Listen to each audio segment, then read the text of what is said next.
সেই সময় এটা হচ্ছে তোমার 5669 সালের কথা। 5669 এখনই তো 5600 হয়নি, এখন তো 2025 সাল, মানে এখনো তো শুধু অন্তত আরো 2-4 বছর কিনু তো আর আইজিগের কিনু না।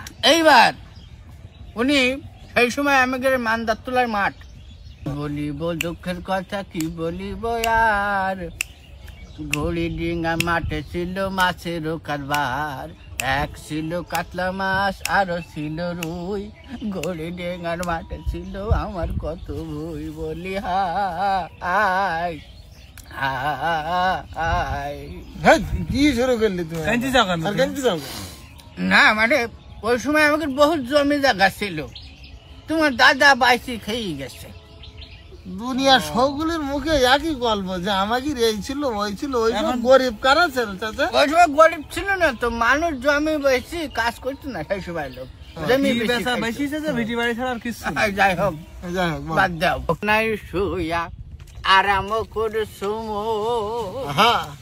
কবরে থাকবে না বাবা, ইয়ার কন্ডিশন নরম বিছানায় শুয়া আরাম করছো। আসলে এসব গান তাও কোনে এসব গান বুঝতে হবে আগে, গানের মানে বুঝতে হবে। যাই হোক, তোমার যে কিনু মালের চাচার গল্প বলবে। ও আচ্ছা আচ্ছা আচ্ছা, আমি আরো মনে করলাম মানে কিনুর পর্ব শেষ, ওর বাপ হয়ে গেছে, মা হয়ে গেছে, কিনু হয়ে গেছে। কিনুর মালের চাচা অত শক্তিশালী ছিল না। শক্তিশালী ছিল না? না, সে ছিল মূলত মাছুড়ি, মানে মাছ ধরতো। ও আচ্ছা আচ্ছা আচ্ছা, মাছ ধরতো। তাহলে তো বিরাট ব্যাপার। সেই সময় এটা হচ্ছে তোমার 5669 সালের কথা। 5669 এখনই তো 5600 হয়নি, এখন তো 2025 সাল, মানে এখনো তো শুধু অন্তত আরো 2-4 বছর। কিনু তো আর আইজিগের কিনু না। এইবার উনি সেই সময় আমাদের মানদাতুলার মাঠ, মানদাতুলার মাঠ।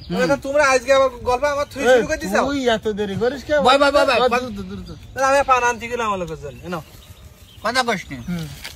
মানদাতুলার মাঠে ও লোক দৌড় পাইছিল, তারপর দড়ি মাছ পড়লো, ওটা কত কেজি হবে? 3-4 কেজি তো হবে। 3-4 কেজি মাছ সেই সময়। তাহলে সে মাছের সেই মানুষ খাইতো 10 কেজি, 76 কেজি ওজনের মাছ। 76 কেজি ওজনের মাছ দড়ি? দড়ি দড়ি কি তাহলে বোঝো দড়ি কিরাম।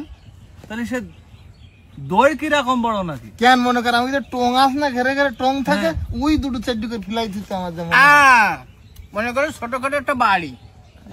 সর্বনাশ।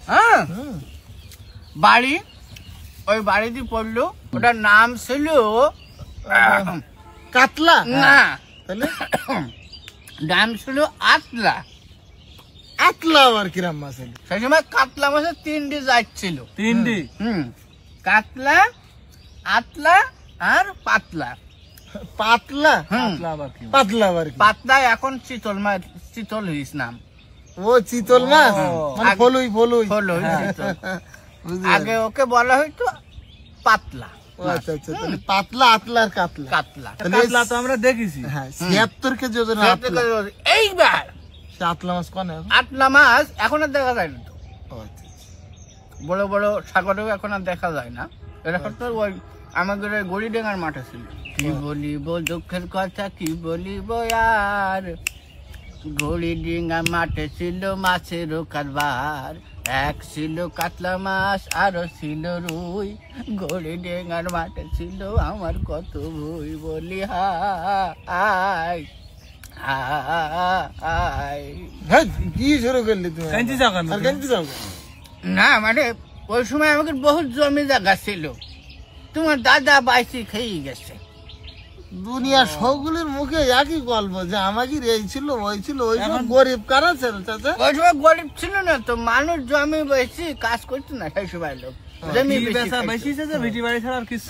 যাই হোক বাদ দাও। ওকে হাই ও হাই হাই হাই হাই। গল্প গাবা, গল্প গান শুধু শুধু তাই বলি তো রেস্ট করবি? ভুলে গেছি। না তুমি গল্প শুরু করো। হুম এইবার 76। 76 কেজি মাছ হুম খাবে কিনা, এটাই তো কথা। কাটবে কি করি? আর তাও তো এইসব ছিল না সেই সময়। তাহলে ওই মাছ ওই মাঠে ফেলেনি থাকতো। ওই মাঠে- বড় মাছ এই মাঠে হ্যাঁ, ফেলানি থাকতো। তখনকার মানুষের অত লোভ ছিল না, লালসা ছিল না ও আচ্ছা আচ্ছা। তখনকার মানুষের। হ্যাঁ, হুম। এখন আর কি বলবো, একটা জিনিস ফেলেনি থাকবে তাতে কেউ হাত দেবে না। আর এখন তো সে কিছু তো থোবার মতো না। হ্যাঁ, রাখা দুষ্কার। যাই হোক, হ্যাঁ। ওই সময় মানুষের মন বড় ছিল। আর আয়রন বিবি বেঈমান, কি রে? দাদা বেঈমান। আয়রন বিবি কিটা? এবার বলো ওর তুমি। বলছি রে কিটা? এবার। বাদ দাও। না, দাদির সাথে বলতে বলো। আমি বলি অন্য একদিন তোমাদের বলা হবে গল্প। হ্যাঁ, হুম। যাই হোক, মনে রাখিস। আচ্ছা হবে না এবার দিন। এইবার হুম। ওই মাছ মাছ ফেলানো ছিল। ফেলানি থাকতো। আচ্ছা তারপর তখন ওই মাছ আমাদের গ্রামের লোক জোনাদার যার বাড়ি আত্মীয় স্বজন বা খাওয়ার দরকার ছিল, হ্যাঁ। তারাও যেই 2-5 কেজি করে কাটি কাটি নিয়ে এসতো ওরা। ওইদিন কেটে কেটে নিয়ে এসছো? হ্যাঁ। তো পচবে না? না, ওই সময় পানিতে জাদু ছিল। চাদুর পানি। জাদুর পানি। ওই পানি একটুকুন তোমার দাদি দিয়ে আদান ঝাড়েন পাদান ঝাড়েন ঝাড়া বতন নিদেন ঝাড়েন বাড়ি বাগানে যাবিনি, ভাজা ভুজা খাবিনি। আমি যে কবিরাজ কারোর সাথে কবি নিয়েই বলি যে একটুকুন ছড়াই দিয়ে একটু হ্যাঁ। অতি মনে করো কাজ হইতো। কাজ হয়ে যাবে। তখন ফ্রিজ ছিল না, মানুষ স্বাস্থ্যসম্মত খাবার খাইতো, মানুষের গায়ে শক্তি ছিল কি। এখন তো ফ্রিজের জিনিস খেয়ে মানুষ সব তো দুর্বলতা হয়ে হ্যাঁ গেছে। হ্যাঁ দুর্বলতা সবার ডায়াবেটিস যেটা সেটা বিভিন্ন ধরনের রোগ মাছ কাটি বাইরা। নিয়ে আসলেও মাছ থাকেও। হ্যাঁ, আর তারপরে ধরো মাছ ধরে ফুরিয়ে গেলে ওই বড় কাটা কি করবে ও? এবারে কাটা থাকতো না। হ্যাঁ তোমার দাদি তো গুণিন ছিল, হ্যাঁ উনি যেই আবারও ওই ওনার যে মন্ত্র আদান ঝাড়ান ওই পাদান হ্যাঁ। ঝাড়ান বইলি ফু দিলি পর ওই গাছের মাছের গায়ে আবার মাংস হয়ে যেত। যখন ওই মাছের গায়ে সম্পূর্ণ মাংস হয়ে যেত, হুম। পরিপূর্ণ মাছ হয়ে যেত, তখন ওই মাছ গ্রামবাসীর এরকম টাটা দিয়ে ওই পানিতে আবার চলে যেত, গ্রামবাসী টাটাতে মাছ চলে মাছ যেত। চলে যেত। আরে কাটায় আবার মাছ হয়ে যেত। হ্যাঁ, মানে গল্পে গল্পের একটা সীমা থাকে। সীমা থাকা দরকার। তুমি তো সীমার অতিরিক্ত গল্পতে ফেলাইছো ভাই। তা গল্পের আবার সীমা থাকবে কে? আমি তো বুঝলাম না তো। তা কি বানাই দিতে এত বানাই কেউ? একটা জিনিস তুমি বানাবা তো এটা বানানি গল্প না। হ্যাঁ, পানের টাকাটাই কি ভাও গেলে তুই আমার পানের টাকা তোমার পানার টাকা দাও তুমি। তো এখনো গল্প শেষ হয়নি। না। পান দাও আগে। পান তোমার দাও। তোমার সাথে কোনো কথা নেই তোমার। এইবার আসিস গল্প মাছ শুনতে। আবার টাকা দেয়, হ্যাঁ? এইবার আসিস গল্প শুনতে, একদম চোখ বের করে দেবো একদম। আমার সময়ের কোনো মূল্য নেই। হ্যাঁ, আর আমার পুরনো কথা মনে পড়ে গেল আয়রন বিবি।